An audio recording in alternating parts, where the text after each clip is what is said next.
YouTube is full of videos about good knives. It's full of videos about bad knives. It's high time that someone makes a video about weird knives. This is 3 Weird Knives, and I'm your host, JJJinks. Let's get weird.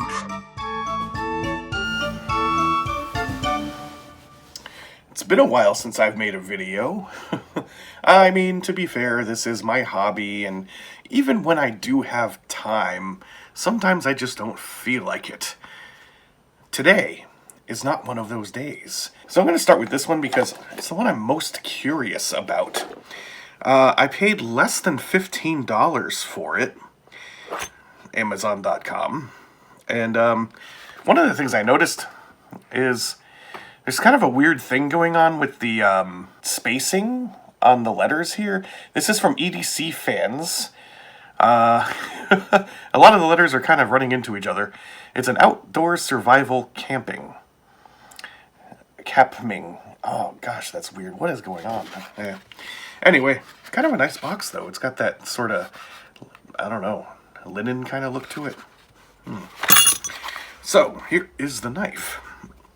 Well, right off the bat, obviously, it comes with a bunch of blades. So this is one of those knives where the blades are detachable and you can swap them out. I've kind of been wanting to try one of those for a long time. I know Buck makes one like that. Case makes one like that.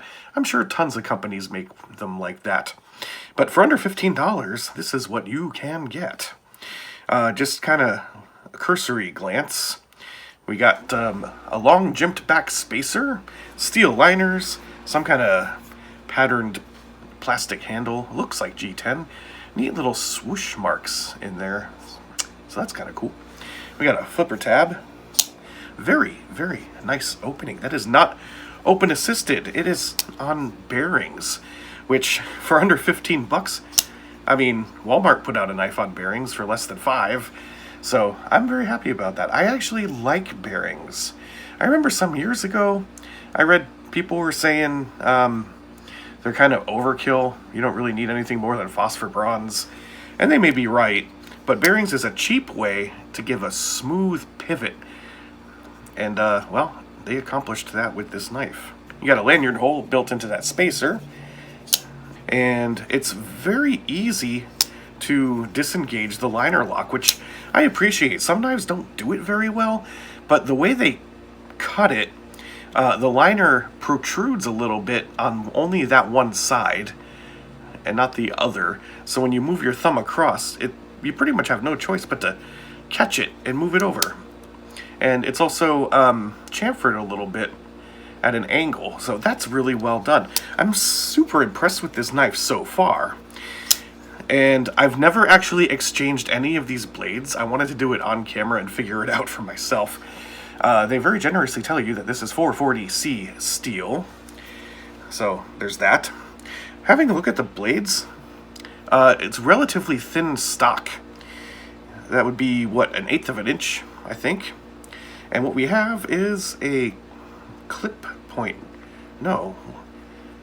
What is this? It's like an upside down clip point blade, but it's mostly like a sawtooth thing. And these are really aggressive saw teeth. Yeah. I mean, they are sharp. And then, is this ground? Yeah. So I thought it was like a clip point knife, but it doesn't go in that way. It actually goes in, it's a reverse clip point knife. A falcon head knife or beak, I don't know. And you got a little Emerson style thing going on here too. The other one is kind of a neat looking reverse Tanto style blade. Kind of reminds me of like the blade on the Benchmade Reptilian, perhaps. Also with one of the Emerson thingies. And the default blade is a drop point blade. Don't know about the sharpness. I haven't really cut anything with these. I just want to see how do you take the blades in and out. I can see there's two little posts here that I don't know. There's a button. Okay. Let me try that. Push the button. Oh, and it just slides right out. Oh, So that Emerson thing is part of how the knife goes in. So I guess you could still open a bottle with it if you want to. You just have to lacerate your fingers when you do it. Well, I'm definitely going straight for this one. I just got to see what this looks like. Like this.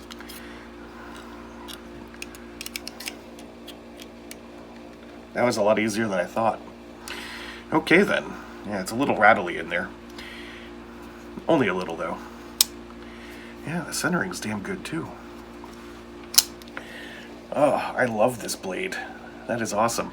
I don't think I would ever use it. I just like the way it looks. So I'm looking at the mechanism, trying to work out, like, what happens when you push this button. There's a little thing back there, a little post that moves out of the way. But what does it correspond to on here? I guess this hole? Is that, yeah, that's... I guess so. No. The hole goes down here. Okay, so I don't know how it works exactly, but let's see what happens if I don't press the button. Yeah, it doesn't go past here. Wait. Okay, it doesn't go past here.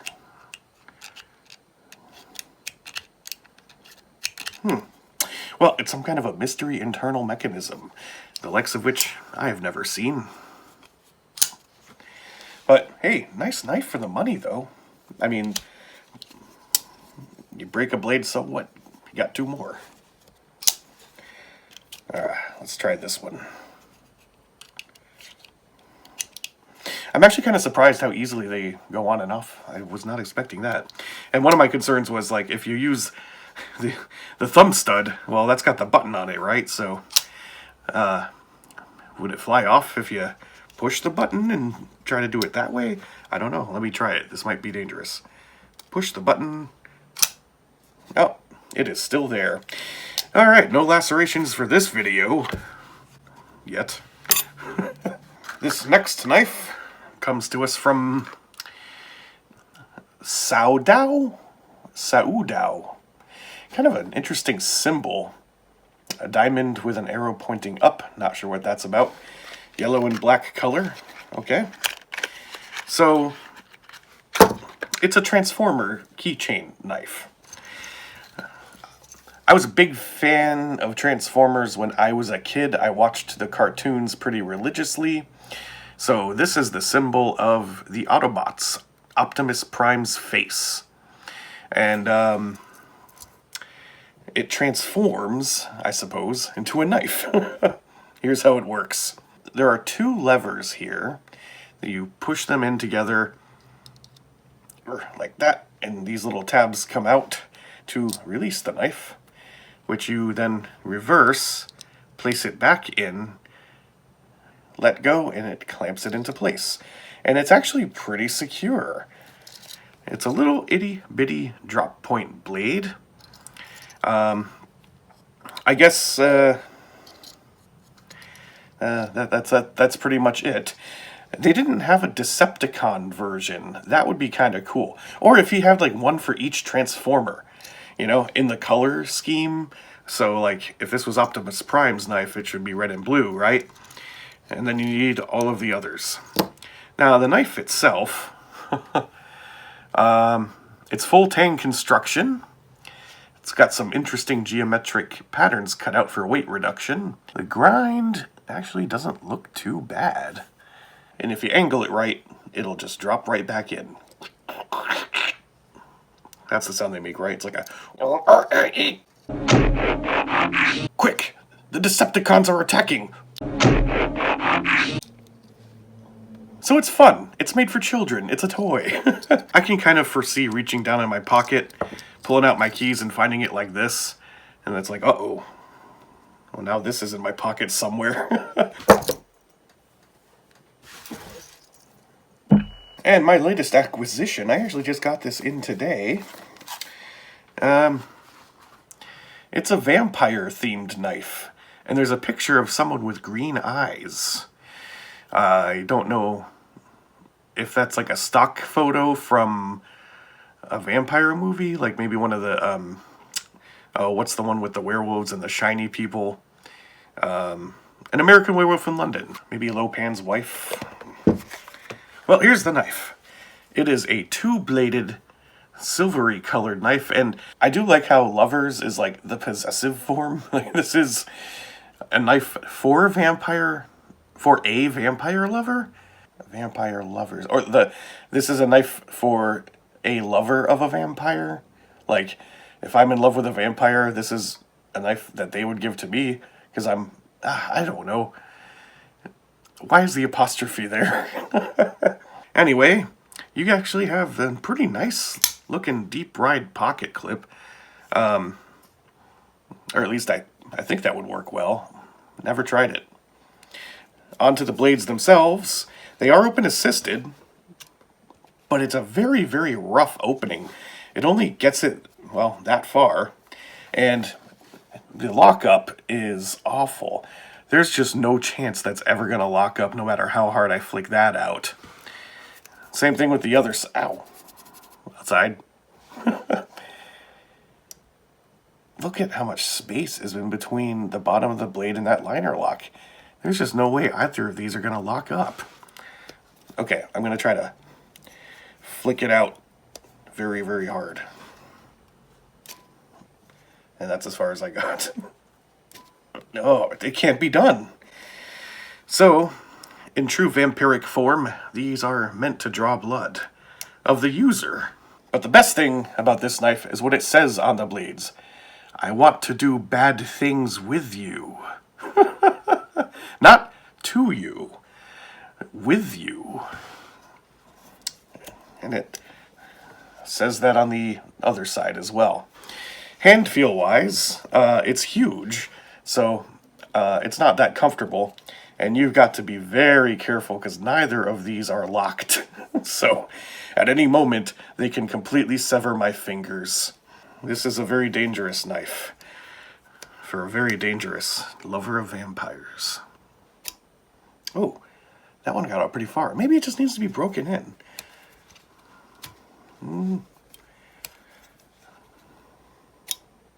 Oh, I almost got it there. Yes. Alright. Let's give it a shot.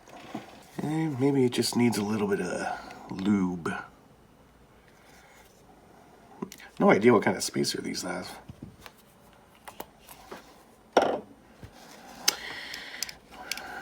Work that in a little bit. The open assisted mechanism is a piece of the steel that's actually cut out from the liner. And there's a little post at the bottom of the blade that springs it. So that's why you might hear a funky little spring sound when it comes open. Ooh, that went all the way back. It didn't lock though.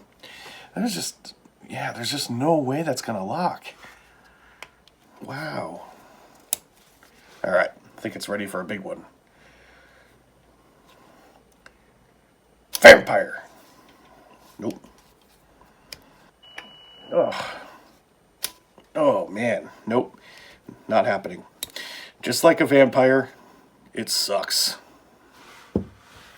Well, thank you for joining me for this episode of 3 Weird Knives. Okay, quick follow-up. The last time I attempted to open this vampire lover's knife was when I laid everything out for the thumbnail. And I didn't look, but it actually locked up that time. Ha ha! Yeah.